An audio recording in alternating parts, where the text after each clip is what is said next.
En Éthiopie, des milliers de volontaires ont défilé devant des foules à Addis Abeba. Après avoir achevé leurs 2 jours de formation militaire, ces recrues civiles sont prêtes à défendre la capitale éthiopienne contre les forces tigréennes qui gagnent du terrain.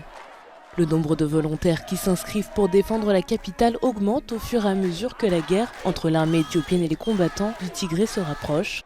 10 autres défilés comme celui-ci sont organisés à Addis Abeba.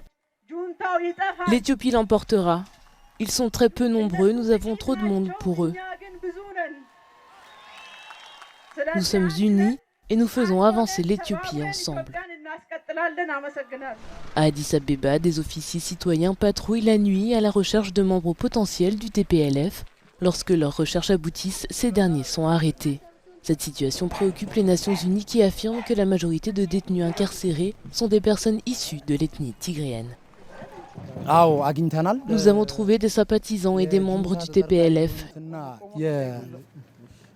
Nous les avons trouvés cachés dans une maison ensemble. Ils ont tous été placés en détention. Plus de 1000 personnes ont été détenues au cours des 2 dernières semaines, selon les Nations Unies. Un nombre qui est sans doute sous-estimé si l'on en croit ce témoignage d'un membre tigréen éminent. Vous ne pouvez pas utiliser votre langue à l'extérieur de la région du Tigré. Si vous le faites, vous serez détenu, vous serez emmené. Tous sont considérés comme des membres du TPLF, que vous ayez d'autres idées ou opinions politiques ou non, vous serez considérés comme des membres du TPLF. L'état d'urgence qui renforce les pouvoirs de la police a été déclaré pour 6 mois à Addis Abeba. Depuis que ce conflit a débuté il y a 1 an, des milliers de personnes ont été tuées.